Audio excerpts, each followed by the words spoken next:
Cher Maître Jésus, notre plus grand ami, lumière divine sur nos vies, sur nos chemins. Nous débutons, Seigneur, notre rencontre pour étudier cette doctrine merveilleuse, pour étudier tes enseignements, ces enseignements qui peuvent transformer nos vies. Nous remercions, Seigneur, de votre présence, de la présence de nos chers bienfaiteurs spirituels, qui dans ces moments sont avec nous et nous enveloppent d'amour, de tendresse, de paix, en nous apportant la lumière du plus haut. Qu'il puisse, Seigneur, rester avec nous, éclairer nos pensées, nos sentiments. Nous remercions, Seigneur, parce que nous nous sentons bénis avec la possibilité de cette rencontre, la possibilité d'étudier, de nous éclairer, de connaître les lois divines. Et nous vous demandons, Maître, de nous aider à mettre chaque apprentissage en pratique dans nos vies. Que nous puissions, jour après jour, améliorer notre façon de penser, de choisir. Ne nous laissez pas, Seigneur, oublier que nous sommes dans une école où vous êtes les maîtres, les plus grands maîtres, et que nous puissions suivre tes enseignements, tes exemples, pour transformer nos vies, pour renouveler nos sentiments, pour renouveler notre façon de penser et d'agir. Augmente, Seigneur, notre savoir, notre vouloir. Et montre-nous, Maître, à aimer le vrai amour, l'amour que vous avez pour nous tous. Restez avec nous, Seigneur, cher bienfaiteur, aujourd'hui et pour toujours. Qu'ainsi soit-il.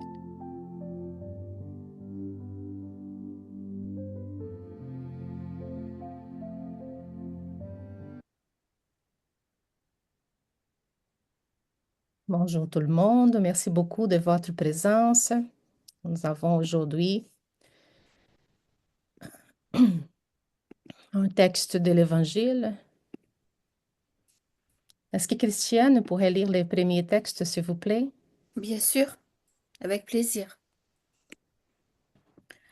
Révolution spirituelle. L'égoïsme. L'égoïsme. Cette plaie de l'humanité doit disparaître de la terre, dont il arrête le progrès moral. C'est au spiritisme qui est réservée la tâche de la faire monter dans la hiérarchie des mondes. L'égoïsme est donc le but vers lequel tous les vrais croyants doivent diriger leurs armes, leur force, leur courage.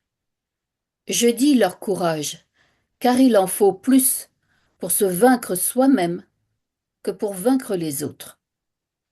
Que chacun mette donc tous ses soins à le combattre en soi, car ce monstre dévorant de toutes les intelligences, cet enfant de l'orgueil, est la source de toutes les misères d'ici-bas. Il est la négation de la charité, et par conséquent, le plus grand obstacle au bonheur des hommes. Jésus vous a donné l'exemple de la charité, et Ponce Pilate de l'égoïsme. Car lorsque le juste va parcourir les saintes stations de son martyre, Pilate se lave les mains en disant Que m'importe. Il dit aux Juifs, cet homme est juste. Pourquoi voulez-vous le crucifier? Et cependant, il le laisse conduire au supplice. C'est à cet antagonisme de la charité et de l'égoïsme, c'est à l'envahissement de cette lèpre du cœur humain que le christianisme doit de n'avoir pas encore accompli toute sa mission. C'est à vous, apôtres nouveaux de la foi, et que les esprits supérieurs éclairent, qu'incombe la tâche et le devoir d'extirper ce mal pour donner au christianisme toute sa force et déblayer la route des ronces qui entravent sa marche. Chasser l'égoïsme de la terre pour qu'elle puisse graviter dans l'échelle des mondes, car il est temps que l'humanité revête sa robe virile, et pour cela, il faut d'abord le chasser de votre cœur. Emmanuel, Paris, 1861. Parfait, merci beaucoup, Christiane. Est-ce que Sheila pourrait lire le 12e texte, s'il vous plaît?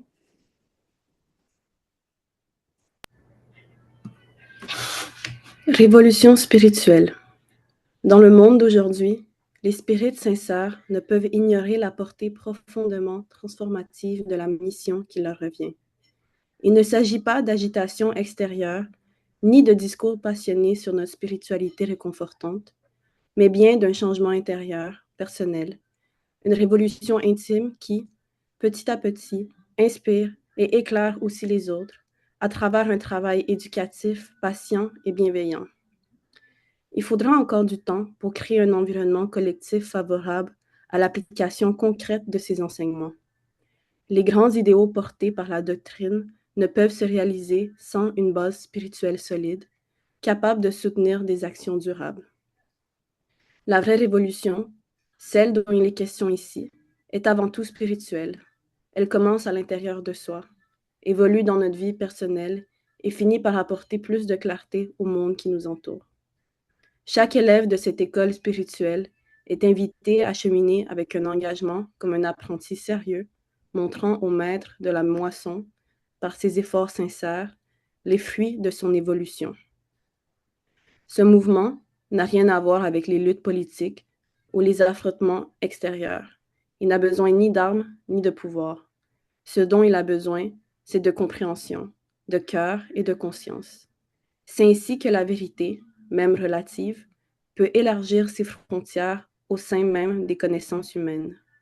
Il ne suffit pas d'assister à des réunions ou de suivre une pratique par habitude pour vraiment incarner les enseignements du spiritisme. Ce qu'on attend, c'est une implication authentique, un engagement profond pour que l'idéal ne perde pas sa force. Aujourd'hui, les spirites vivent une transformation importante, d'abord en eux-mêmes, et dans ce contexte, rappelons-nous que suivre le Maître divin ne demande pas d'érudition complexe, ni de juger ceux qui n'ont pas encore trouvé l'Évangile dans leur cœur.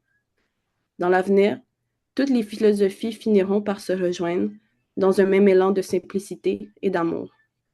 Ce dont nous avons le plus besoin, ici et maintenant, c'est de l'exemple vivant de chacun, exprimant une foi solide et une conviction sincère, à travers des gestes simples et des choix éclairés.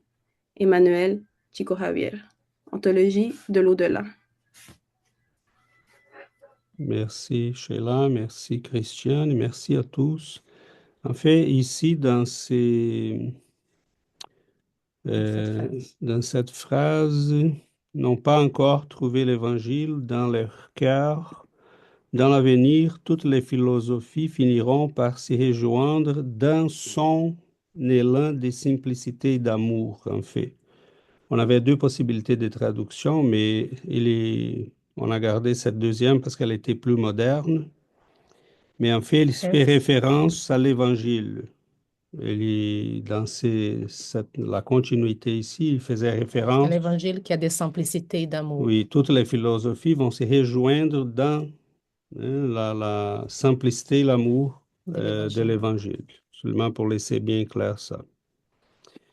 Bon, cela dit, nous sommes en face de une constatation. Emmanuel utilise un mot, un titre très intéressant parce qu'il nous parle de révolution et spirituelle. Et depuis quelques siècles, on parle toujours des révolutions sur cette planète, surtout à partir de 1800, en fait, bien avant même, à partir de la Révolution française. Le mot révolution est venu à la mode, il n'est jamais sorti. Donc, on veut tous faire des révolutions un peu partout. Ça finit jamais. On a des révolutions à chaque 5 jours sur la planète. Mais à chaque révolution, on continue d'être les mêmes. On fait les mêmes choses. On a les mêmes habitudes. On a les mêmes vices. Et dans ce sens, l'être humain continue d'être l'être humain. Si on regarde notre technologie, notre science, on peut constater des grandes évolutions. C'est certain qui rendit à l'ère des ordinateurs très puissants, du cellulaire, euh, des vaisseaux spatiaux, de la biomédecine, des pointes. Nous avons vraiment évolué concernant la science et la technologie. Euh, mais l'être humain d'aujourd'hui, dans quelle mesure est-il différent de celui des 3000 avant Jésus-Christ?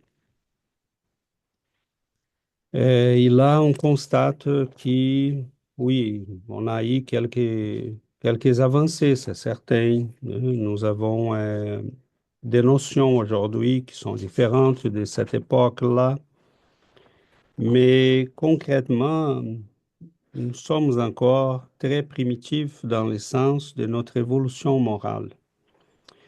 Et ce qu'Emmanuel nous propose ici, c'est vraiment une révolution dans un sens complètement différent de celui qui est parlé par les philosophies matérialistes, proposé par les philosophes matérialistes depuis le XVIIIe siècle.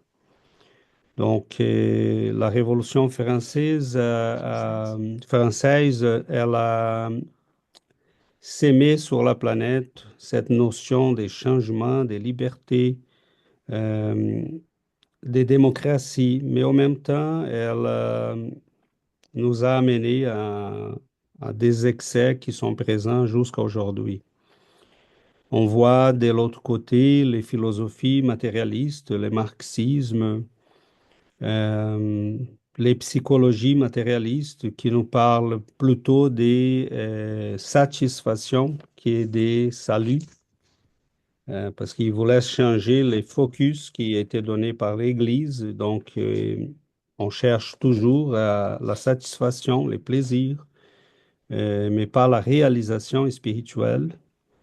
Donc, on a eu un changement d'objectifs assez considérable, parce qu'au moment qu'on a commencé à se détacher de la religion, on a remplacé ça, la notion de salut a été remplacée par la notion de se satisfaire, d'être bien dans sa peau, d'avoir les plaisirs. On n'est pas en train de dire que cela n'a pas son côté légitime. Et c'est pas de dire que nous cherchons la souffrance et dans une visée de Moyen Âge, c'est pas ça. Cependant, c'est bien différent de dire que cela est l'objectif de la vie ou l'essence de la vie. C'est là qu'on a un problème parce que pour l'humanité de notre époque, c'est ça qui est devenu les buts à atteindre. Nous voulons les plaisirs à n'importe quel prix. Euh, et ben, c'est une visée purement matérialiste. Donc, nous sommes aujourd'hui en face des grandes révolutions technologiques. On a parlé cette semaine dans un séminaire j'ai dû sur la présence de l'intelligence artificielle qui va changer énormément les habitudes humaines. Malheureusement, pour quelques-uns, ça va être merveilleux. Pour d'autres, ça commence déjà à être problématique. Hein. On voit des gens qui vont consulter les intelligences artificielles pour poser des questions sur leur vie personnelle. Qu'est-ce que je dois faire avec mon couple? Qu'est-ce que je dois faire avec mes enfants? Euh, on a eu une intelligence artificielle qui a suggéré à un messier qu'il se suicide parce que finalement, les changements climatiques sont les humains qui les causent. Mais vous feriez bien, dit, vous enlever la vie parce que ça serait un problème de moins pour les changements climatiques. Il a accepté la suggestion, il s'est suicidé. Évidemment, c'était quelqu'un mentalement fragile, mais les problèmes, c'est exactement ça. Comment faisons-nous pour distinguer la fragilité des gens en face d'un pouvoir comme celui d'une intelligence artificielle? Euh, ces nouvelles-là sont dans les... Je peux vous sortir là, les articles hein, sont dans les grands médias du monde. C'est là pour dire qu'on n'a pas de problème avec la révolution technologique, elle est là. Sauf que l'être humain est toujours le même. Donc, on va continuer d'utiliser ces ressources pour faire mal à nous-mêmes, pour faire mal aux autres. Euh, et ce qu'Emmanuel propose, c'est vraiment une révolution que l'humanité n'a pas compris encore. Parce que c'est la révolution, en fait, ça pourrait être la plus importante de l'histoire. Celle qui va nous ramener à l'humilité devant les divins, celle qui va nous ramener à l'humilité devant la grandeur de l'univers, de notre Créateur, celle qui va nous inviter à être un peu plus conscients de la réalité, autant matérielle que spirituelle, et celle qui nous montre aussi qu'il n'y en a vraiment pas de changement tant que les changements n'arrivent pas à notre intérieur, à nos mondes intimes. Tous les changements, toutes les technologies, toutes les possibilités que nous avons sont des miettes qui vont tomber, sont des pouvoirs donnés à des enfants qui vont se faire mal si on n'a pas un changement au niveau moral. Donc, toute notre évolution à ce moment-ci est en danger parce que l'égoïsme est toujours présent. C'est une plaie dans l'humanité euh, qui est vraiment, quand Emmanuel, dans les textes, donne l'exemple de Jésus et Pilate. Cet exemple, c'est le même aujourd'hui. Moi, qu'est-ce que j'ai à voir avec ça? Oui, il y a des injustices, mais je suis bien. Il y a de la souffrance, mais moi, je suis bien. Les choses pour moi, ça va. Mais qu'est-ce qui m'importe si on, on fait mal aux autres tant que je gagne de l'argent? Donc, on voit que de plus en plus, la quantité des fraudes, la quantité des- d'abus politiques, Méchanceté. industriels, ça s'est fait d'une manière que les gens disent, ah, ils sont smart guy. Hein. Il va voir ce qu'il veut, peu importe les dangers, les dommages qu'il va créer autour de lui. Donc, Emmanuel, pour finir, il dit, hein, il faut, c'est pas venir en réunion, c'est pas développer un nouveau culte, c'est pas développer des nouvelles traditions spirituelles seulement pour dire qu'on a une autre de plus. Le spiritisme est axé sur la révolution spirituelle, c'est-à-dire les changements profonds de l'être humain. Et si on ne fait pas axer nos efforts sur c'est cette visée. On est en train d'y perdre les trésors que nous avons en main parce qu'à mon avis, il n'y en a pas aujourd'hui sur la planète aucune philosophie qui peut nous ramener à la compréhension profonde de la vie, de l'être humain, des objectifs de notre existence, sauf le spiritisme. Oui, je ne suis pas en train de dire qu'il n'y en a pas de belles choses, et des choses très intéressantes. Mais personnellement, je ne connais aucune philosophie spiritualiste qui nous guide avec tant de certitude, de logique, de bon sens, qui nous dévoile la réalité dans ces deux aspects, les spirituels et les matériels, et les relations, les rapports entre ces deux aspects, de telle manière que le spiritisme peut donner les fondements pour justifier la morale qu'on n'a jamais eu dans l'humanité. On va trouver jamais dans les philosophes, on peut lire Kant, on peut lire Spinoza, on peut lire tous les philosophes, on n'aura jamais chez eux, peut-être chez Platon et Socrate, on va les trouver parce qu'ils acceptaient l'immortalité de l'âme depuis ce temps-là et la réincarnation. Donc, sans les fondements de l'immortalité, de la loi des conséquences, action et réaction, sans la réincarnation, on n'a pas les moyens de justifier la morale. Pourquoi être bon? Pourquoi aimer? Pourquoi changer? Pourquoi devenir quelqu'un de mieux? Pourquoi ne pas faire mal aux autres? Hein? Donc, si on est dans les matérialismes, tout ça, c'est fini. On peut faire n'importe quoi. On peut blesser tout le monde. On peut faire mal à tout le monde parce que rien n'importe. Hein. On va finir au moment de la mort. Donc, voilà, je pense que c'est, c'est peut-être une compréhension qu'il nous faut. Le spiritisme sert à quoi? Et je dirais qu'Emmanuel nous répond dans ses messages d'une manière très claire, autant dans l'Évangile selon le spiritisme, c'est du même Emmanuel qu'on parle ici. Et il va nous dire, hein, l'égoïsme, c'est cette plaie, cette maladie qu'il y a dans l'âme humaine et qui est toujours en train de nous saboter, de nous bloquer le chemin vers la joie, la vraie joie, la réalisation pleine de nous-mêmes.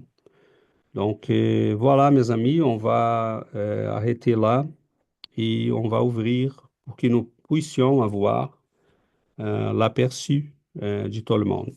Dominique? Bonjour à tous, merci César, merci Giovanna. Ce texte je pense que va nous faire beaucoup parler encore aujourd'hui. Et je voudrais citer un précepte de Sœur Teresa qui a dit: donne tes mains pour servir et ton cœur pour aimer. Et dans cette phrase, il y a l'amour et la charité. Et voilà, ça me touche beaucoup. Et ce texte fait ressortir évidemment le combat qu'on a sur Terre contre cet égoïsme, parce que c'est le frère de l'orgueil, comme le texte le dit, et que c'est de là que procèdent les mêmes causes, la pire maladie de l'âme et le plus grand obstacle pour l'amélioration morale, l'amélioration de notre âme.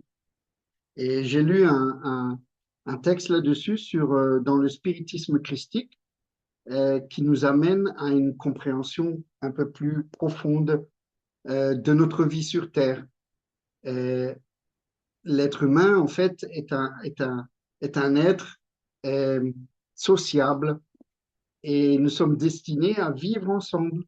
Si l'on reste dans un isolement ou bien si on est abandonné à nous-mêmes, on ne peut pas développer ces qualités comme la fraternité, la compassion, l'amour du prochain, la solidarité. Et donc, ce texte nous amène à prendre conscience de ça.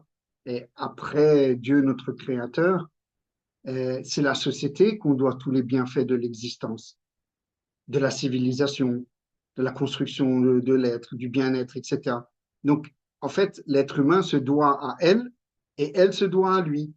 Et en comprenant ce lien social, cette solidarité, euh, en comprenant cette solidarité, on peut mesurer le degré d'égoïsme en nous. C'est-à-dire que si on sait vivre ensemble, on n'a plus rien à craindre. On peut avancer tranquillement. Et vivre ensemble, c'est quoi? C'est pratiquer la charité. Et là, je suis d'accord avec toi, César. Le spiritisme nous amène encore plus à pratiquer cette charité. Bien sûr, on voit des exemples autour de nous, comme nos frères musulmans. Ils appellent ça la zakat. La zakat, c'est ils prennent un certain pourcentage qu'ils donnent aux imams ou à des, je ne sais pas comment ça fonctionne réellement, et cet argent est là pour aider les pauvres, pour aider. Donc c'est bien dans la région catholique, on a l'aumône, on donne aussi à l'église. Mais voilà, moi ce que c'est ça personnellement, ce que m'a amené le spiritisme, c'est le développement de cette charité parce que on connaissait seulement la charité physique, la charité morale, je ne savais pas qu'est-ce que ça voulait dire. La charité en pensée non plus pas, en prière non plus pas. Et de plus en plus, on développe ceci. Et l'exemple de César, il est formidable. Pourquoi être mieux? Certains frères disent, pourquoi être mieux? Je m'en fiche. Eh bien, moi, je rajouterais, prions pour les avares, car l'avarice, c'est l'une des formes euh, qui est de l'égoïsme. C'est l'une des formes les plus poussées de l'égoïsme. En fait, aucun sentiment ne peut faire élever son âme. Et ça, c'est terrible. L'envie, en fait, elle le tourmente et elle l'empêche de réellement vivre. Elle le condamne à une existence assez pénible sur Terre parce qu'il il n'est dirigé que par cette avarice, par l'appât du gain, etc. Donc, en fait, il ne voit pas tout ce qu'il y a autour. Et lorsqu'il part, lorsqu'il se désincarne, la dure réalité le rattrape. Et là, il voit tous ces biens auxquels il a consacré toute sa vie être dilapidés et éparpillés. Et donc, c'est pour ça que nous devons prier pour ses frères et leur donner l'exemple. Et je ne veux pas euh, faire être médisant, mais autour de moi, il y a un frère qui est comme ça. Il ne vit que pour lui. Il travaille que pour lui.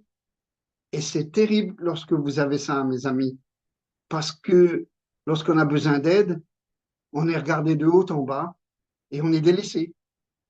Ou bien on a des réponses comme si moi je le rencontre sur la route, je ne m'arrête pas, je continue mon chemin. Donc ça fait mal au cœur d'entendre ça. Et comment le faire changer? C'est pas à nous de le faire changer, mais l'exemple de la charité, sans compter. Et je trouve que c'est le meilleur outil pour que lui, il puisse prendre conscience peut-être à un certain moment que voilà, c'est pas le bon chemin, l'égoïsme. Et voilà, je m'arrête là parce que en fait, le sujet, il m'amène à beaucoup d'exemples autour de moi. Et justement, le spiritisme nous amène à lutter contre ceci. Et ce que Sœur Teresa a dit que j'ai lu, donne tes mains pour servir, c'est-à-dire qu'on tend toujours la main à son frère ou sa sœur et le cœur pour aimer. Voilà, ça, c'est lutter contre l'égoïsme. Merci les amis. Merci beaucoup, Dominique. Yuri? Bonjour. Je pense beaucoup à comment qu'on est arriéré, comme en arrière dans le temps. On dirait qu'on est des hommes des cavernes, tu sais, dans le sens que bon, le spiritisme nous dit que l'égoïsme provient de cet instinct de conservation. Tu sais, c'est de là qui vient, qui à un certain point nous a servi, mais maintenant, ce n'est plus nécessaire. Si on avait cette besoin de se conserver, après, c'est venu le raisonnement, la raison. Mais après ça, on dirait qu'on a continué pareil. Donc, tu sais, je pensais à Giovanna, il a dit dans sa prière du renouveler, du renouveau. Puis une révolution spirituelle, c'est ça, c'est un renouveau des valeurs, un renouveau des pensées, un renouveau des sens, non, cette quête d'essence qui nous manque dans notre vie. Puis je pensais, tu sais, un petit peu comme la vision matérielle, comme mettons un égoïste, il veut tout le temps avoir pour lui, il veut plus, il veut plus. Puis ces gens qui sont orgueilleux, égoïstes, ils vivent tout le temps dans dans une insatisfaction que ça se peut pas parce qu'il veut tout le temps en avoir plus. Ah, mais on comprend pas qu'on ne peut pas être heureux tant que nous cherchons à détruire les unes les autres, en autant qu'il n'y en a pas de fraternité, qu'il n'y en a pas d'abnégation en nous. Alors, c'est ça, cette vision du matériel, c'est comme pour le monde. Et quand je donne, quand que j'ai et je donne, pour le monde, c'est je diminue ma quantité, j'en ai moins pour moi. Mais pour l'âme, les valeurs de l'âme, tu sais, plus qu'on donne, plus qu'on a, plus qu'on devient riche. Hein, tu sais, plus, tu sais, je pensais, mettons, tu sais, plus qu'on fait preuve de patience, plus on devient patient. C'est une vertu. Plus on fait preuve de solidarité, plus on devient solidaire. Donc, l'âme elle s'enrichit en donnant, contrairement à la vision matérielle. Et donc, c'est vraiment, on a besoin d'un renouveau, un changement de paradigme total, parce que sinon, ça va continuer comme ça. Puis, tu sais, les ressources, tu sais, l'espiritisme nous dit les ressources, la richesse, c'est pas mauvaise. Qu'est-ce qui est mauvais? C'est la façon dont nous l'utilisons. Toutes les ressources sont là, mais c'est nous, si on continue à les utiliser, comme tu as dit, c'est ça, mettons pour l'intelligence artificielle qui pourrait t'aider pour faire des choses très positives, euh, des choses même sublimes, tu sais, comment éradier la famine dans le monde, comment aider les autres. Mais c'est toujours nous qui on l'utilise de mauvais côté par rapport à nos valeurs qui encore sont très inférieures. Merci. Merci beaucoup, Yuri. Je ne sais pas si vous avez remarqué, mais toutes les révolutions qui sont proposées sont toujours, euh, ça- ils veulent changer des conceptions, euh, mais sont toujours des révolutions imposées de l'extérieur vers l'intérieur. Et la révolution qui Jésus nous a proposée, c'est bien le contraire. Donc, c'est intéressant qu'Emmanuel dit, c'est à cet antagonisme de la charité et de l'égoïsme, c'est à l'envahissement de cette lèpre du cœur humain que le christianisme doit, d'y n'avoir pas encore accompli toute sa mission. Et c'est là qu'on voit le rôle que le spiritisme a à jouer, parce que le Christ a commencé cette révolution. Et c'est facile à vérifier ça. Quand on lit l'histoire de l'époque de Jésus, il y a eu des moments qu'à Rome, on avait 60% d'esclaves. Parmi la population romaine, il y en avait 60% d'esclaves. Donc, ça veut dire de chaque 10 personnes, 6 étaient en esclavage. Euh, les enfants qui n'étaient pas voulus étaient laissés dans un endroit euh, qui était il s'appelait les lieux d'exposition. On les laissait à cet endroit pour, si quelqu'un s'intéressait, bon, prendre-les, sinon il va mourir là. Il y avait des enfants qui s'y trouvaient les matins, les tibres on avait des enfants qui étaient noyés là, on les voyait passer dans l'eau. Des avortements parce que des filles qui étaient enceintes et qui ne voulaient pas ces enfants ou qui ça nuirait à leur famille. Euh, C'était commun ça. Les personnes âgées étaient laissées à eux-mêmes. Plusieurs quittaient la ville à un moment donné tout simplement pour aller mourir quelque part ailleurs. Les soldats qui revenaient de la guerre, les veuves, tous ces gens-là étaient laissés à eux-mêmes. Donc, quand Jésus commence, mais là, ça commence à finir tout ça. Parce qu'à partir du moment que Jésus est parti, la première chose que Simon Pierre va faire, c'est commencer la maison du chemin.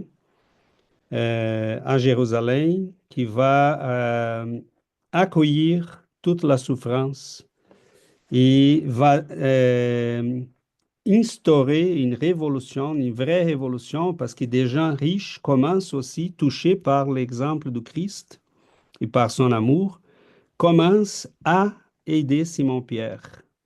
Les disciples n'étaient pas riches et cependant ils n'ont jamais manqué des ressources pour aider les pauvres. Euh, donc tous les gens qui se sentaient abandonnés venaient à eux. Et cette révolution par l'amour, par la charité, par les combats, l'égoïsme, pas en faisant des châtiments sur les gens qui n'étaient pas croyants ou des choses comme ça, tout simplement par l'exemple. Et les gens vont s'engager autant pour demander de l'aide que pour aider. Donc, on commence à voir une révolution qui s'y propage. C'est la première fois dans l'histoire humaine que les enfants vont être accueillis, éduqués, soignés, hein, et que les femmes abandonnées auront la possibilité de s'y retrouver quelque part pour être aidées. Et les hôpitaux vont apparaître, les maisons pour personnes âgées, les abris pour les enfants. Donc, les Christ commencent cette révolution. La révolution par l'amour, par la charité, par la transformation de nous-mêmes. Malheureusement, on sait qu'on n'a pas été capable d'y tenir cette révolution parce que des intérêts, des pouvoirs s'y sont mêlés, l'Église est devenue une puissance et on pourrait même dire que c'est pour ça que je dis que le spiritisme continue d'être la possibilité que nous avons. Euh, L'Église catholique, mettons, euh, elle est en train d'y avoir un retour les foules sont des retours au catholicisme. Les statistiques montrent que le nombre de conversions augmente de manière considérable. Chez les protestants, la même chose. Pourquoi? Parce que l'être humain cherche, il cherche. Il a besoin de Dieu et il va s'y tourner vers ce qu'il connaît, ou ce qu'il a déjà connu. C'est pour ça que le spiritisme, il faut qu'à un moment donné, il se fasse connaître, parce euh, que la personne puisse retourner au catholicisme. Excellent, aucun problème, mais qu'elle puisse avoir les vraies notions. Hein, parce que retourner au catholicisme pour continuer à croire que nous allons vers un ciel ou un enfer, ou des choses comme ça, mais c'est le temps de dépasser ces notions qui sont pas mal déjà usées. Donc, nous ne voulons pas créer une nouvelle religion. Hein. Le spiritisme pourrait être utilisé par les protestants, pourrait être utilisé par les catholiques, par les musulmans, pour enrichir leur propre religion, hein, pour donner du sens à ces religions, parce qu'ils en manquent de sens. Hein. Donc, mais l'humanité va chercher ce qu'elle a besoin, elle va retrouver, et le catholicisme continue avec la même intolérance, les protestants avec la même fermeté. Et c'est un peu triste de voir tout ça parce que c'est rassurant, on dit l'être humain a besoin de cette révolution de l'esprit, mais en même temps, on va vers des choses qui sont déjà trop usées. Donc, on voit toujours la même intolérance. Le catholicisme aujourd'hui, si on va regarder ce qui se passe au Vatican, c'est complètement politique. Il est complètement pris par des gens qui ont une visée complètement matérialiste. Parce que pour être marxiste, il faut être matérialiste. Je trouve un paradoxe que tu puisses être un archevêque de l'Église et être marxiste. Mais c'est ce qui se passe au Vatican à ce moment-ci. Le pape, qui est là présentement, est un marxiste. Donc, quelle est la place de Jésus? Quelle est la place de la spiritualité? de la mystique, de la prière, de l'amour, de la charité. Donc, non, on va faire une nouvelle révolution. Donc, la révolution, c'est celle qui a été commencée par le Christ, le changement de nous-mêmes, l'amour et la charité. Euh, mais on s'était perdu en chemin et le spiritisme revient pour nous, au moins, nous donner les raisons pour lesquelles nous devons retourner à ces fondements. Il y avait Véronique et après Giovanna. Bon, je ne sais pas si en ce moment ce que j'ai à dire est véritablement pertinent, mais avec tout ce que César a dit. Mais bon, petit commentaire peut-être pour rebondir sur la belle réflexion de nos confrères avant, et notamment de Dominique. Effectivement, sur la charité, tu sais, c'est pas juste c'est pas juste dans le matériel, etc., comme souvent on a tenté de nous le faire croire dans les religions traditionnelles, mais ça passe aussi, par exemple, par tu sais, éviter de juger les autres, entre autres choses, là. Tu sais, moi, ça m'évoquait beaucoup ça, Dominique, ce que tu disais.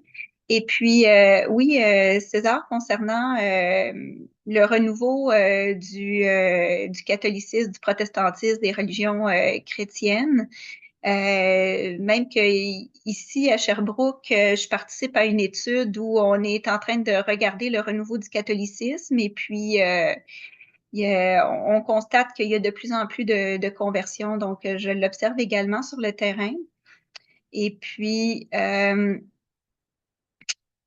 je sais pas, je m'avance, mais au moins, oui, c'est vrai que l'Église est sclérosée, mais je pense quand même qu'il y a certains éléments, des fois qu'on voit sur le terrain, qui ne le sont pas. Comme là, j'observe un petit prêtre latino-américain qui semble vraiment dans une autre optique, qui, euh, qui semble vraiment être dans un esprit qui se rapproche du spiritisme, qui parle vraiment plutôt de l'élévation de conscience, qui parle vraiment de valeurs. Donc, je, c'est ça. Tu sais, il y a l'ancienne façon de faire qu'on voit, mais on voit quand même qu'il y a certains éléments qui peuvent aller aussi dans un autre esprit. Puis j'ai l'impression que c'est surtout eux qui commencent à attirer les gens.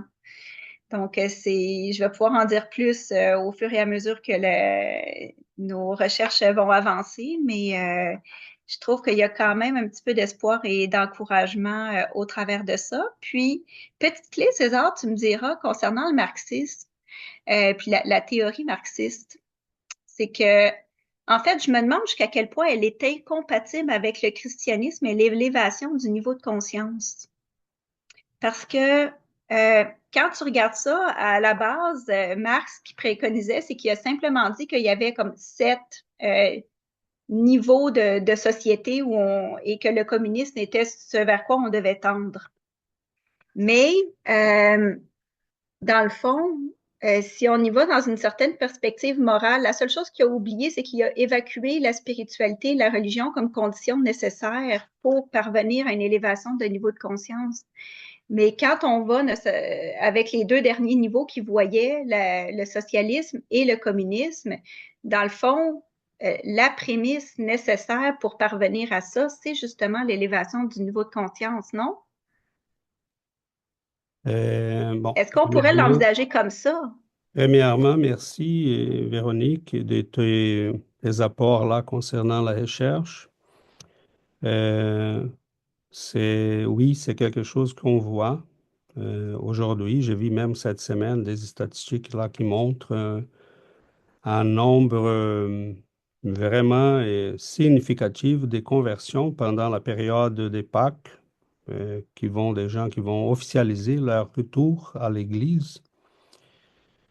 Concernant les problèmes, avant de passer peut-être à ta question sur le marxisme, les problèmes avec les changements qu'on voit dans l'Église, c'est que premièrement, on peut trouver, Véronique, des prêtres qui ont cette conscience plus évoluée, mais très souvent, ils sont isolés.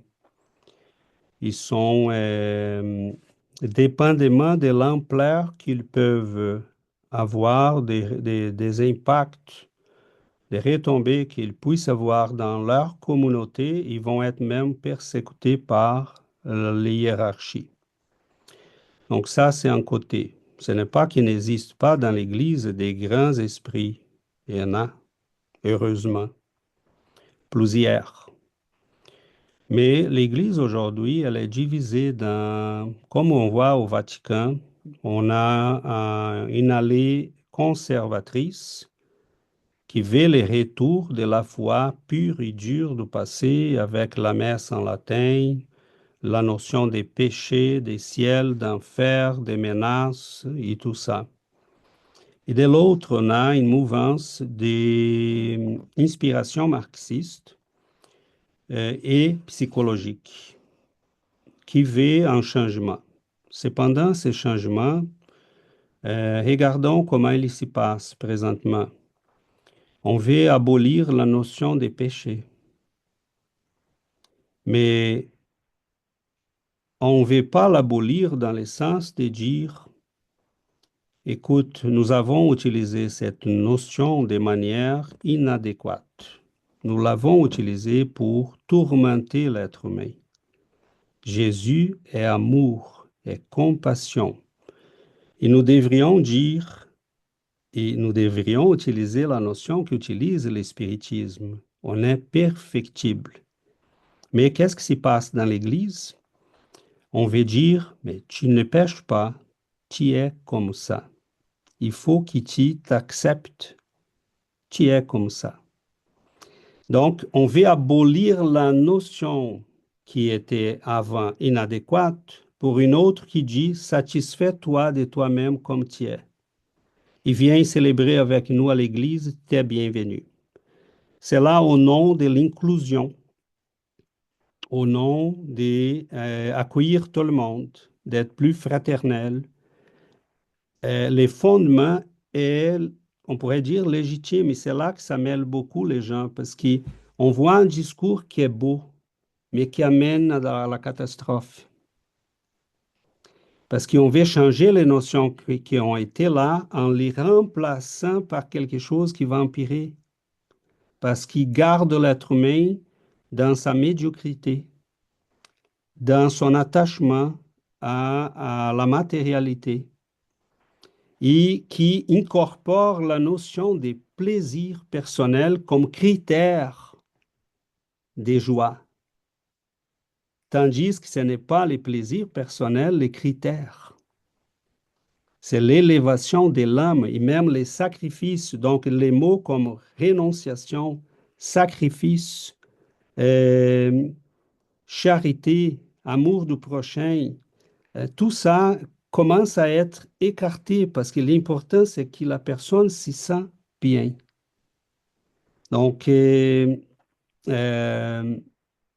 je peux te donner plus tard une chaîne qui elle est aujourd'hui très critique à l'égard du Vatican, mais elle plaide pour les retours à cette foi plus dure du passé. Donc on voit que l'Église est complètement perdue. C'est pour ça que j'insiste. S'il n'incorpore pas la notion d'évolution spirituelle, les notions spirites, ils vont être, ils vont tourner, ils vont tourner, ils vont tourner, ils vont toujours être bloqués. Concernant le marxisme, non, je ne crois pas, Véronique, que cela puisse se dire. Parce que le marxisme est complètement loin de ce qu'on appelle changement de conscience. Le marxisme, le problème avec lui, c'est qu'il est basé sur une notion strictement matérialiste. Et Marx, on ne peut pas nier son rôle et à un moment donné son importance. Parce que je n'oublie jamais les contextes. D'ailleurs, les contextes est important. Je vous demande là un peu de patience parce que la question est complexe. Okay? Marx, il dit qu'il y a une structure dans la société Cette structure, elle est matérielle. Et dans cette structure, il y a des combats entre les différentes classes de la société, la fameuse lutte des classes. Ceux qui sont au pouvoir vont développer ce qui Marx a appelé une superstructure. La superstructure sont les idées. Selon Marx, c'est la religion, les arts, la littérature, tout ça. Et selon Marx, il disait la superstructure sert à légitimer les pouvoirs de la classe dominante. Donc, Marx, en ayant ses repères sur cette vision sur la société, il va dire la religion est l'opioïde du peuple. Et basé sur cette notion, il va dire il faut éliminer la religion. Donc, il va dire nous pouvons avoir l'égalité. Nous pouvons avoir toutes ces notions qui ont été développées mais comment on va l'obtenir? Pas par un changement de conscience. On va l'obtenir par une révolution qui va renverser la pyramide. Tous les peuples qui sont en bas doivent tourner cette pyramide. Il doit, par une révolution, s'approprier les moyens de production. Parce que qu'est-ce qui donne le pouvoir à la classe dominante? Elle est propriétaire des moyens de production. C'est-à-dire, je suis le propriétaire des machines, des équipements, de l'industrie. Et j'oblige les travailleurs à vendre leur travail au prix que je vais. Donc, Marx va dire, mais il faut renverser cette pyramide. Donc, il n'a jamais parlé d'un changement de conscience. Cependant, les discours marxistes s'étaient aperçus à un moment donné qu'ils pouvaient utiliser pour manipuler les masses, ils pouvaient utiliser les discours de l'égalité, de la libération des femmes, sauf qu'est-ce que concrètement ça se passe? L'être humain est toujours le même. Et quand on lit, mettons, ce qui s'est passé en Russie à partir de 1917, à un moment donné, seulement pour te dire qu'à la fin de sa vie, Lénine, cet homme génial et monstrueux à la fois, il a dit, en parlant, je ne me souviens plus, là, c'est un prêtre catholique qui était son ami.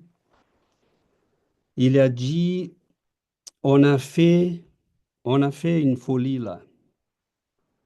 La quantité de gens qu'on a tués, la quantité des choses qu'on a détruites au nom de cette révolution. Si on avait 5 François d'Assise, on aurait pu faire 10 fois plus. Donc, lui-même reconnaissait que les chemins, si tu vas lire, Véronique, moi je peux te dire parce que moi je les lis. Okay? Il y a un livre de Lénine qui parle de la guérilla. Il y a un livre de Che Guevara qui parle de la guérilla. Il y a un livre de Mao Zedong qui parle de la guérilla. Et même Marx va dire la violence est la sage-femme de l'histoire.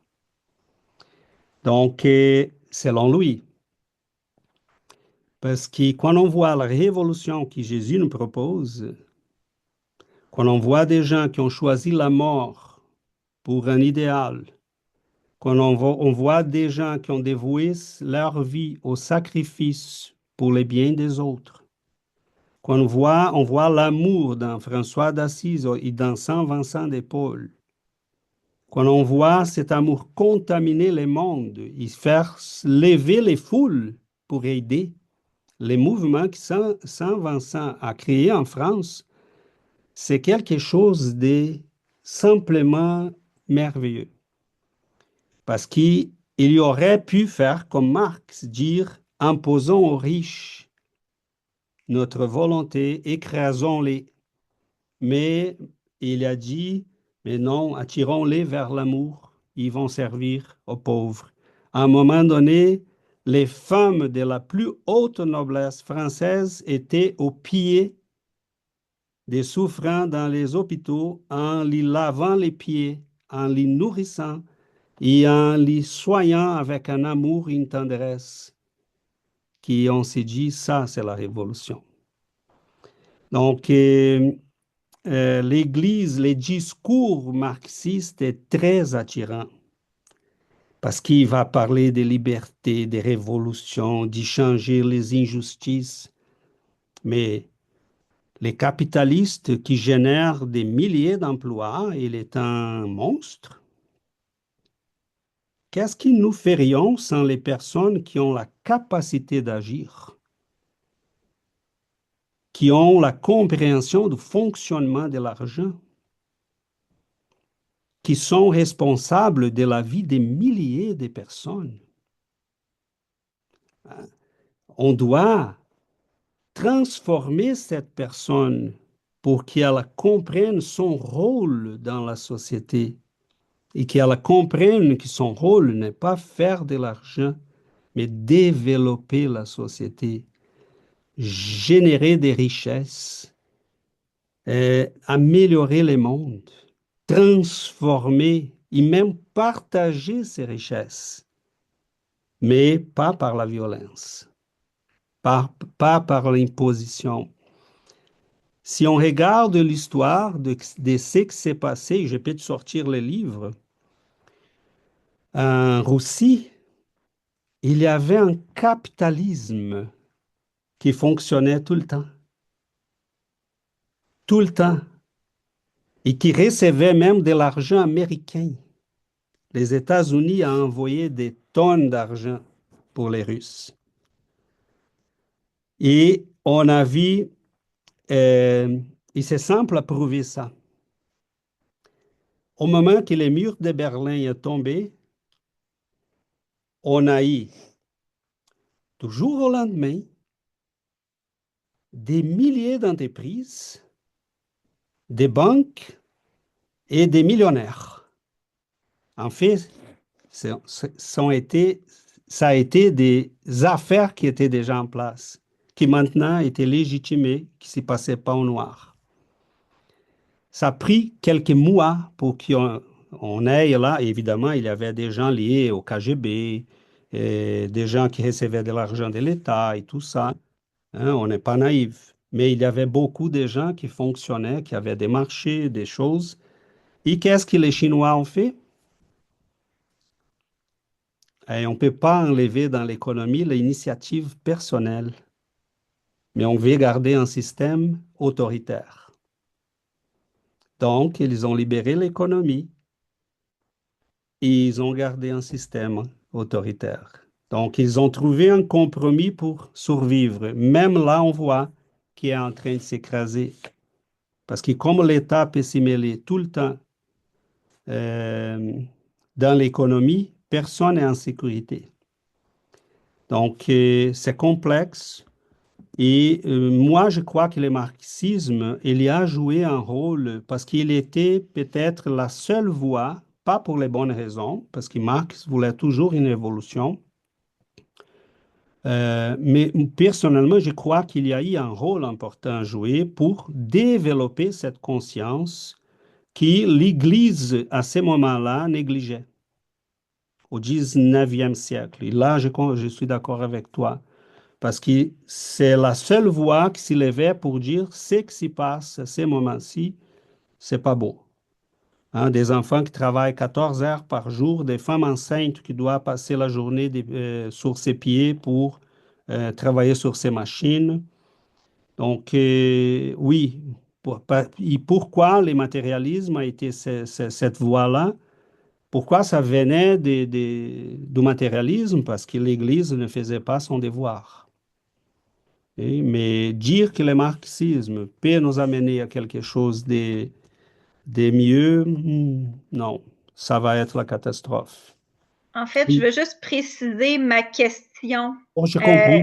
oui, parce que en fait, c'était plutôt compte tenu que tu disais, César, que dans le fond, il y avait tu sais, des hauts placés dans le clergé et notamment le pape qui avait cette théorie-là. Je me suis demandé de quelle manière peut-être que cette philosophie-là, avec ça, en introduisant l'idée de niveau de conscience, pouvait être récupérée par ces individus-là pour faire quelque chose de bien. En fait, c'était plus ça.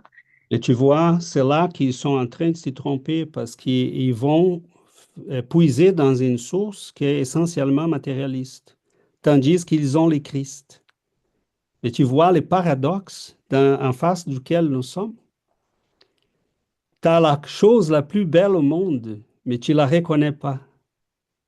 Tu as un trésor chez toi, mais tu vas chercher chez les voisins quelque chose qui est beaucoup inférieur.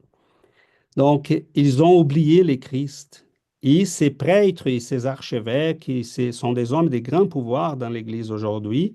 Ils plaident pour une révolution sociale, pour l'égalité, par l'élimination du capitalisme, etc., etc. Les mêmes discours de Marx, parce qu'ils ont été pris dans cette mouvance, qui est très attirante, parce qu'ils ont dit, il faut faire cette révolution. Mais la révolution, elle est toujours, elle a fini toujours dans la violence, dans l'imposition, dans la terreur, et on ne fait jamais changer l'être humain. Donc, autant en Russie qu'en Chine aujourd'hui, il y a une noblesse. Les gens qui ont tout et qui en profitent du travail, et même du travail esclave, comme on sait en Chine. Ok? Donc, les changements n'ont jamais eu lieu. Dans ces sociétés, on n'a jamais été si prisonnier que ça. Et dans les mondes capitalistes, on est prisonnier d'une stimulation constante à l'abaissement de l'être humain, aux instants les plus primitifs. On est contrôlé par une stimulation qui nous amène au plaisir, au plaisir, au plaisir. Hein. Et ça fait en sorte qu'on est contrôlé euh, par ces gens-là. Euh, je sais que ça fait long, mais c'est complexe. Mettons, j'ai parlé cette semaine de Julian Huxley, qui a été le créateur du transhumanisme, qui est en plein essor à ce moment-ci. On veut améliorer l'être humain, mais on veut améliorer quoi chez l'être humain? Sa capacité de force, sa biologie, son intelligence pour faire les choses plus rapidement. On veut les robotiser. Donc, on a des projets pour mettre des... les anciens ici vont se rappeler du film Cyborg, l'homme de 6 millions de dollars, ou les Robocop. Mais je suis vraiment très ancien, personne ne s'y rappelle. Je les voyais quand j'étais petit. Hein. Euh, donc là, personne ne veut confesser son âge. Oh oui, oui, Christiane, tu m'as sauvé, Christiane. Donc là, qu'est-ce qu'était cet homme-là? Il était un mélange des robots très performants qui voyaient très loin, qui se déplaçaient très loin, qui couraient très rapidement, qui avaient une force épouvantable. Donc, c'est ça les projets du transhumanisme. L'idée a commencé, c'était déjà, cette série était déjà inspirée dans les idées de Julian Huxley. Mais son frère, Aldo Huxley, a créé les, les admirables mondes nouveaux, les livres qui vont nous montrer une société complètement contrôlée par les machines, par une hiérarchie des êtres humains privilégiés qui ont accès à toutes ces richesses et qui vont contrôler les masses par l'abrutissement et les plaisirs et par la drogue de la joie. Hein? Donc, il prend ta pilule tous les jours, elle va contrôler la chimie de ton cerveau et tu vas être heureux. Donc, comparons ça avec ce qu'Emmanuel est en train de nous dire dans ces textes. Et on voit qu'on a une révolution à faire, mais c'est la première fois qu'on va dire cette révolution commence en toi. Pas dans un mouvement politique, pas dans un parti, pas dans l'imposition, pas dans les contrôles. Cette révolution commence en toi. Change-toi, montre que tu es capable d'aimer. Dans les textes, il nous dit à un moment donné, il faut s'y porter comme les disciples en face d'un maître à qui on veut montrer qu'on est engagé. C'est très beau ça. Parce que si on veut être accueilli par Jésus comme des disciples, il faut demander, il faut les mériter. Il faut montrer qu'on est engagé. Et ça, c'est une révolution complètement différente de toutes les révolutions qu'on a vues sur cette planète. Elle a eu un début pendant les 3 premiers siècles. La force, la présence, la personnalité du Christ a été capable de nourrir les esprits. Mais à partir de 312, 315, avec l'arrivée du concile de Nicée, et l'établissement de l'Église commence à ce moment-là, l'établissement de l'Église comme un pouvoir d'État. Là, on commence à s'y perdre. Et là, la sève, les jus qui nourrissaient ces corps commencent à ne plus être présents. Donc, et voilà, j'espère que c'est là. La question est très, très bonne, Véronique. Et elle nous amène à toutes ces considérations-là, mais je m'arrête là pour ne pas prendre plus de temps. Donc, je vous ouvre la parole. Et Giovanna qui devrait parler. Ah, mais là, je ne sais pas quoi dire. Je vais revenir un peu sur les textes que nous avons comme réflexion aujourd'hui, qui nous parlent de l'égoïsme. Ce matin, Dominique nous avait envoyé une photo de Léon Denis. Ça fait aujourd'hui, le 12 avril, c'est son anniversaire de décès. Léon Denis, dans son livre Depuis la mort, il nous parle de l'orgueil, de l'égoïsme. Il y a 2 chapitres qui sont merveilleux dans ces livres-là. Si qu'on doit tous connaître, hein, la façon comment le Léon Denis nous amène à réfléchir sur l'orgueil, l'égoïsme. Il dit que l'égoïsme, c'est l'enfant de l'orgueil. Ils vont ensemble, hein, l'égoïsme et l'orgueil, ils vont ensemble chez l'être humain. Une personne qui est égoïste est orgueilleuse et vice-versa.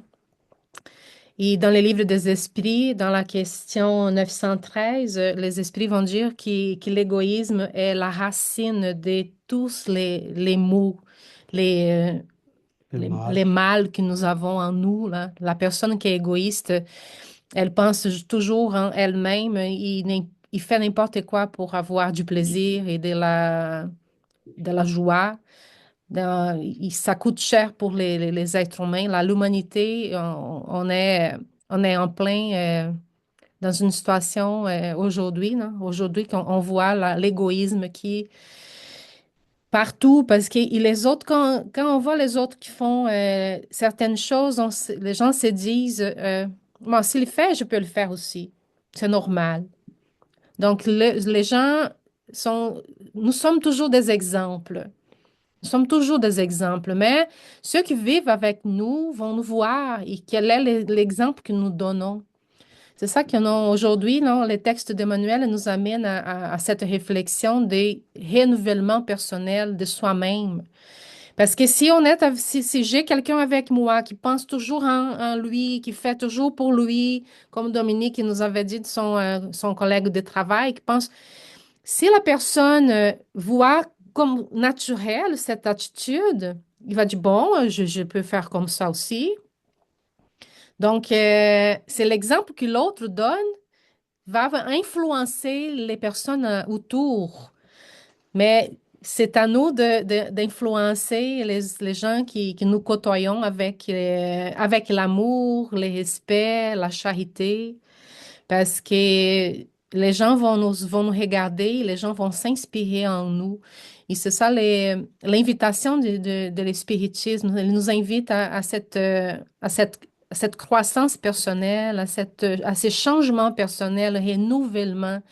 Donc, André Louise, dans les livres Opinion et Spirit, dans les premiers chapitres, il s'appelle les premiers chapitres, et il dit, c'est les chapitres, dans son titre, c'est Examinons à nous-mêmes. Il nous donne quelques exemples. Nous qui étudions l'espiritisme, il nous donne, c'est en 3 ans. On n'a pas changé, il y a quelque chose qui se passe qui l'espiritisme, il fait pas son rôle. 3 ans d'études spirites, il faut un profond changement, il cause un profond changement dans l'être humain. Donc, cette analyse, l'analyse dont nous invite le Saint Augustin à faire la connaissance de nous-mêmes, c'est que si on se compare à 1 an, est-ce qu'on est plus patient qu'avant? Est-ce qu'on voit les autres avec plus de compréhension qu'avant? Donc, c'est l'invitation, il va nous inviter. Est-ce qu'on est plus calme, plus compréhensif? Est-ce on étudie plus?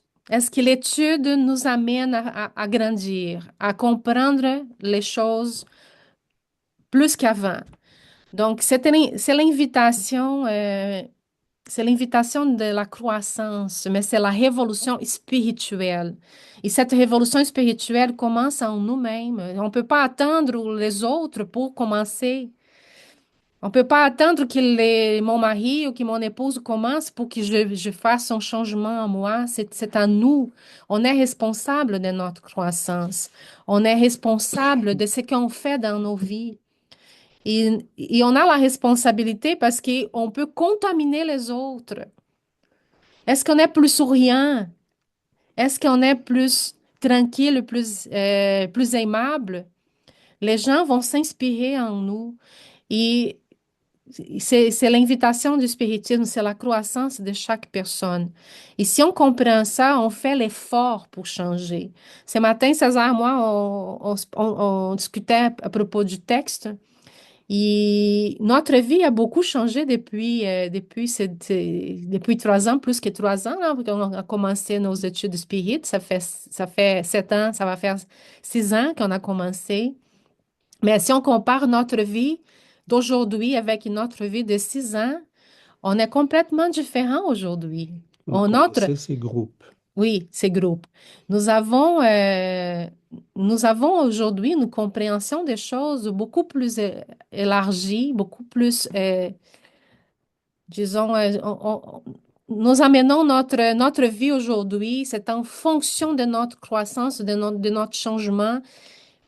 Et aujourd'hui, moi, je trouve ça plus difficile de n'attendre pas les autres parce que je voulais que les autres aussi soient dans le même rythme de croissance, surtout les gens qui sont avec nous dans notre famille. On veut voir la compréhension chez eux. On veut qu'ils soient capables de comprendre de la même façon, mais c'est pas facile parce que, comme le dit l'Emmanuel dans son texte, on ne peut pas attendre les autres, c'est à nous qu'il faut, l'effort est L'exemple.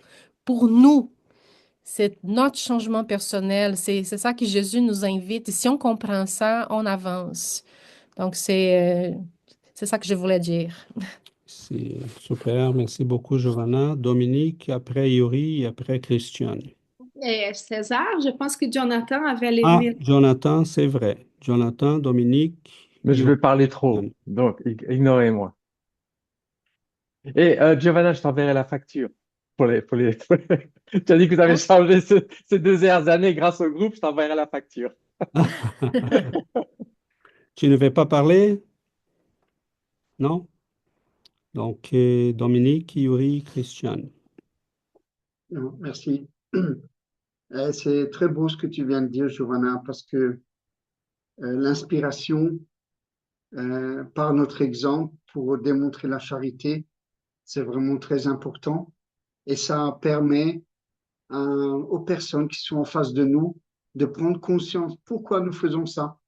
Et lorsqu'ils prennent conscience, eh bien, ils se posent des questions et viennent nous poser des questions.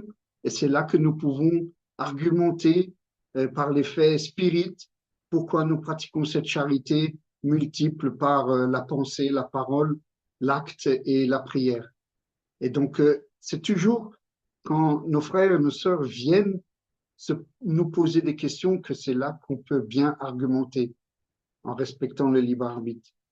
Dans le livre Après la mort de Léon Denis, et il nous apprend que c'est grâce à la connaissance de notre avenir que l'idée de cette solidarité finira par être plus présente, par être un devoir parmi nous, parce que renaître dans des conditions modestes, eh ben, ça sera comme des aiguilles, des aiguillons contre l'égoïsme. Et lorsqu'on prend conscience de cette phrase, et sachant que nous sommes tous reliés et que par cette fraternité, on se sentira vivre dans les autres. C'est-à-dire que si quelqu'un souffre, cette souffrance, on va la sentir au travers de nous. Et ça, ce que Léon Denis nous apprend, c'est très fort, c'est très puissant. Pourquoi? Parce que ben, on lutte contre l'égoïsme, l'orgueil, l'indifférence.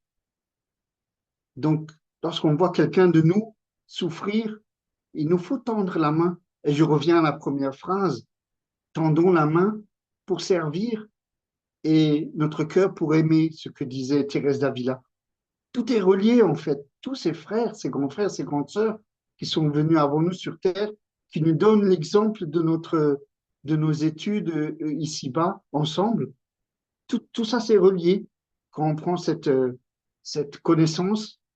Et eh bien, voilà, c'est formidable. On lutte contre cet égoïsme et l'orgueil.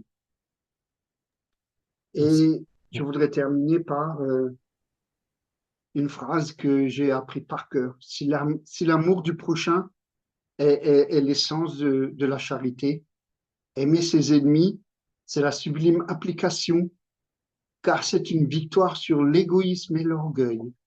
Et ce sont ces plaies qui résident encore sur cette planète et qui nous évitent, qui nous empêchent d'avancer, et surtout qui nous empêchent d'être en guerre, etc. Voilà. Cette phrase, elle est puissante. Alors, on peut aimer son prochain, mais surtout, comme Jésus a dit, bénissez la personne qui vous humilie,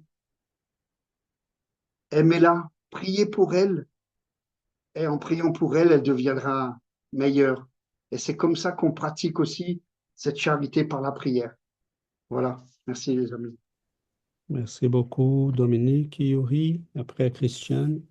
Oui, rapidement, tu sais, on parle de un petit peu comme vaincre l'égoïsme. Puis, tu sais, je pense qu'une des premières choses pour combattre l'égoïsme est accepter que nous sommes égoïstes. Non, accepter que l'égoïsme est une maladie de l'âme et pour guérir une maladie, il faut d'abord vraiment accepter que nous sommes malades, comprendre qu'on va jamais euh, atteindre le bonheur sans guérir cette plaie, là. C'est pour ça que si l'égoïsme, l'orgueil, c'est comme un petit peu je pense que c'est les thèmes que les plus d'emphasis nos spiritismes pour dire c'est ça qui fait mal, c'est ça qui vous rend malade, c'est ça qui est la source de tout vos malheurs, comme Giovanna nous a rappelé. Donc, c'est le travail sur notre réforme intime, c'est faisant en sorte que la vie morale doit prévaut sur la vie matérielle en tout temps. On comprend que nous sommes je sais pas, nous sommes si petits que nous contrôlons rien, mais tout appartient à Dieu. Mais tu sais, on veut tellement avoir ce contrôle-là que ça finit plus, ça finit jamais. Et concernant ce que Giovanna a parlé sur l'exemple, ça fait pas longtemps que nous avons reçu un bienfaiteur, un message d'un bienfaiteur dans notre travail médiumnique, puis il nous parlait de ça. Il disait, tu sais, Kardec, il nous dit déjà, nous sommes tout le temps entourés des esprits. Il disait, l'exemple, ce n'est pas le moment où est-ce que tu es au travail, où est-ce que tu es avec les amis, ou avec la famille. L'exemple, c'est en tout temps. Parce que du moment que tu penses quelque chose, du moment que tu as une émotion, que tu as une idée, étant donné que nous sommes entourés par des esprits, on devient déjà un exemple. Donc, c'est juste ça, comme en disant, si prenez conscience que toutes les actions que vous faites, vous êtes déjà un exemple pour quelqu'un qui normalement est désincarné, mais en parlant du fait que chaque mouvement de notre vie, il peut influencer quelqu'un. Merci. Merci beaucoup, Yuri. Christiane? Merci, Yuri, c'était très juste. Oui, Giovanna, excusez-moi, j'ai du mal comprendre. Est-ce que vous parliez d'un livre de Saint-Augustin? Non, c'est dans l'Évangile selon le spiritisme. Il nous invite à faire, à nous connaître nous-mêmes. Le Dans le livre livre des des Ah, esprits, le livre des esprits. le livre des... Le Oui, livre des d'accord. esprits, il y a une question. Donc, 918, je pense. Oui, oui, mais je l'ai, le livre, je l'ai. Non, sous- j'avais cru que vous parliez de Saint-Augustin à un moment. Non, oui, non, c'est la question. ce que Giovanna commentait, c'est un texte d'André Louise qui commente cette question, qui Ah, fait commenter cette Donc, le question. livre, c'est celui. Le livre, Opinion et c'est spirit. Opinion Spirit. opinion spirituelle. Ah oui. Ah oui, Opinion ça me dit Spirit, rien. c'est Je l'ai traduit, je les pense. premiers chapitres dont Andrea Louise nous invite à faire à nous poser certaines questions pour faire cette évaluation des connaissances sur nous-mêmes. Est-ce qu'on a aujourd'hui, Très intéressant, ça. oui, c'est ça. Donc, des questions qu'on doit nous poser pour faire cette évaluation, si on a amélioré depuis qu'on a commencé à étudier le spiritisme. Ah, Et très bien, je vous d'ailleurs, remercie. c'est fondamental parce que Sûr. si on veut combattre l'égoïsme, quels sont les critères pour qu'on puisse savoir si on réussit ou pas. Donc, c'est intéressant ce que Giovanna soulève. D'accord. C'est étonnant parce que, enfin, c'est une coïncidence sans doute, parce que figurez-vous que dans la revue Spirit qui vient de paraître, on nous parle de Augustin et Kardec. Hmm. Et c'est pour ça que ça m'a interloqué. Je me suis dit, tiens, vous parlez d'Augustin, et j'ai cru que il y avait là aussi un livre de Saint-Augustin, qui en a écrit d'ailleurs plusieurs. Oui, c'est Saint-Augustin, c'est quelqu'un qui a influencé toutes, c'est depuis 400 après Jésus-Christ, ben, il est décédé un peu après ça, mais il a influencé toute la chrétienté, toute la philosophie, son travail, c'est immense. Et c'est un esprit d'une grandeur, d'un amour, d'un dévouement au Christ et à l'humanité que c'est vraiment touchant. Très bien. Merci beaucoup. C'est la question 919, hein. Oui, quels sont les moyens pratiques les plus efficaces pour s'améliorer en cette vie et résister à l'entraînement du mal? La réponse, un sage de l'Antiquité vous l'a dit, connais-toi toi-même. C'est là Et qu'il va parler, hein, oui, de faire chaque jour une réflexion pour voir comment on a vécu nos actions, nos réactions, pour faire ça chaque jour pour qu'on puisse évaluer si nous sommes en train vraiment de vivre selon nos principes ou pas. et la question 917 elle demande quel est le moyen de détruire l'égoïsme? De toutes les imperfections humaines, la plus difficile à déraciner, c'est l'égoïsme, parce qu'il tient à l'influence de la matière dont l'homme, encore trop voisin de son origine, n'a pu s'affranchir, et cette influence, tout concourt à l'entretenir. Ses lois, son organisation sociale, son éducation. Donc là, il va parler, c'est tout à partir des questions 913, il parle de l'égoïsme. C'est super ça. Donc, ça, c'est les livres des esprits. Je ne sais Oui, pas oui, si tu je l'ai. connais Hugo. Oui. Pardon? Non, Pardon? Non, je demande à Hugo qui commence à étudier Ah, avec nous, s'il excusez-moi. connaît les livres. c'est Merci vraiment beaucoup. super là. Ça, ben, ce sont des questions sur lesquelles on va revenir, c'est certain, parce que c'est merveilleux. Et bon, voilà, je pense que pour aujourd'hui, Ouais. on pourrait finir. Donc, le temps avance, on va nous demander la permission d'y finir pour aujourd'hui. Et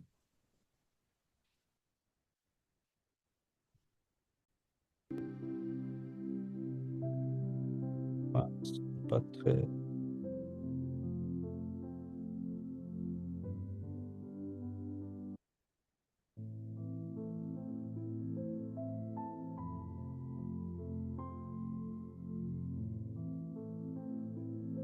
Chers amis,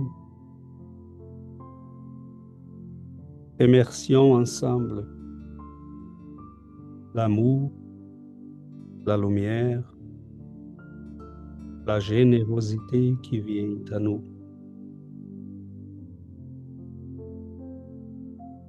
Remercions la douceur de ces êtres de lumière qui ont parcouru les chemins, qui ont vécu les expériences que nous éprouvons à ces moments de notre évolution. Remercions à ces combattants qui ont su vaincre à eux-mêmes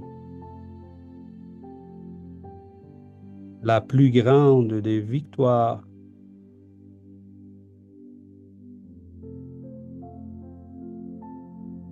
Et c'est celle de vaincre notre égoïsme, de devenir des êtres d'amour, de charité.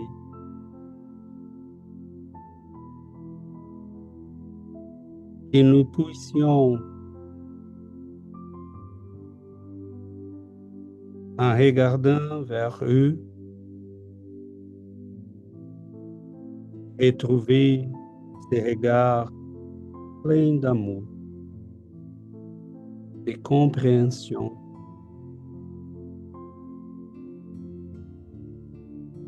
pas de jugement. Ils connaissent les chemins.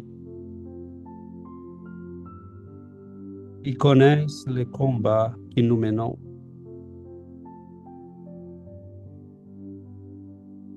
Et ils nous regardent avec tant de tendresse, de compréhension, d'amour. Et dans ces regards, dans cette lumière qui les entoure, nous comprenons aussi les raisons pour poursuivre nos combats, pour insister, pour nous garder sur ces chemins, pour renouveler nos mondes intérieurs. Que votre amour, Seigneur, puisse bénir nos vies. Qu'il puisse nous donner la force, le courage,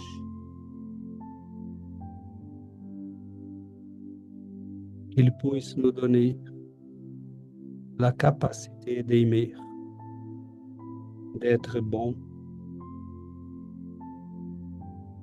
de vraiment découvrir l'amour. Cet amour, Seigneur, t'a amené sur ce monde et t'y a fait vivre parmi nous quand vous pourriez être ailleurs, très loin de nous. Cet amour qui a changé nos destins par la douceur, par la tendresse. Jamais par l'imposition. Nous vous remercions. Nous remercions à ces êtres d'amour qui sont avec nous. Nous vous remercions, Seigneur, d'être parmi des amis, de pouvoir faire ce chemin ensemble. Que nous puissions transmettre aussi cette lumière, cette douceur à nos frères et sœurs, et qui marchent sur cette planète les poids de la douleur, de la souffrance, du désespoir. Qu'ils puissent recevoir dans leur cœur cette lumière d'amour. Qu'ils puissent regarder vers les cieux et trouver aussi ton regard, Seigneur, pour leur dire, venez vous suivre. Attends, je vous attends, tant de temps. Nous vous remercions, Seigneur, de votre amour. Gardez-nous sur ces chemins de croissance et que nous puissions produire en nous cette révolution de l'amour. Bénis nos vies, nos familles, nos foyers, nos destins, aujourd'hui pour toujours. Ainsi soit-il.